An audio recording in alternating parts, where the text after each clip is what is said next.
Hello mga friend, ito po yung aking mga naka-collection ng mga protection. Ito, radyaka yung pulahan na ibang bao. Tapos ito, rare ito eh. No, rare yan. Radyaka yung na kusang talagang may butas sa gitna. Ito, bao. Ito, Santo Niñong tulog. Alam niyo ba ang Santo Niñong tulog ay kahit tulog ka, binibigyan ka niya ng swerte. Ang paswerte yan. Yan ang aking agimat, dalawa yan eh. Yan. May Santo Niñong pula. Tulog. Pareho lang sila. Pero hindi ko alam kung makakabenta pa ako niyan. Kung mayroon pang stock. Ito naman, mutya ng kahoy na naging bato. Yan. Ito naman aking mutya. Ito talaga original na mutya yan. Talaga. Nasa kwarto pa lang ako, people, ang gulo ng aking kwarto. So, ito, mutya talaga yan ng aliki. Yan. Limango yan. Dami ko nakuha nito. Ang nakuha ko nito, siguro mga 5 lang. Yung 3, nakabaon na sa bao. Yan. Wala pa akong binentahan nito, people, kasi ayaw kong magbenta nung kakaiba.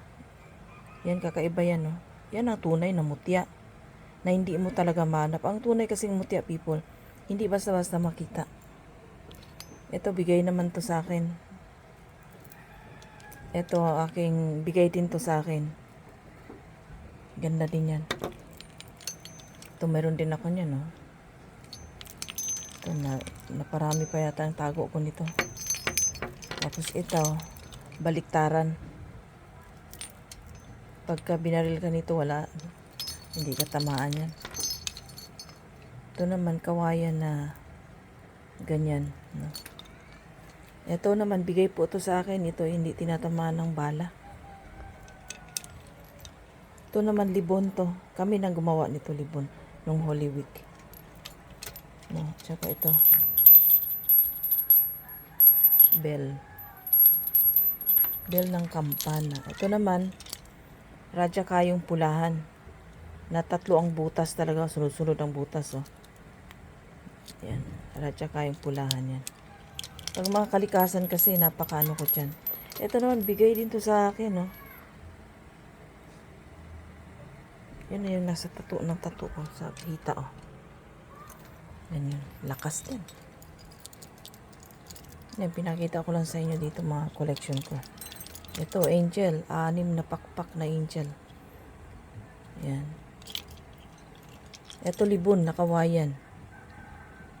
Libon na kawayan yan. Star na bao. Hirap pa na gawin yan. Saint Benedict. Yan, marami ako dito, people, oh. Tapos may mga ano pa ako. Mga collection talaga yan. Ito. Bao na isang mata, isang bibig. Malaki. Yan, people. Ito, may habak. Puro mutya po laman nito. Itong naitim na to, puro mutya yan. Marami pa yan, people. No, medyo mess lang yung kwarto ko. Magulo, wala na kasi akong asikaso sa aking kwarto. Pagising ganito, kukuha na ako ng mga agimat na isusuot ko sa araw-araw. Alam nyo ba, mainam kasi mayroon tayong mga agimat.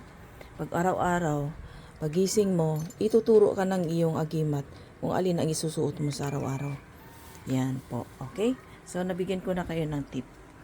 Ingat!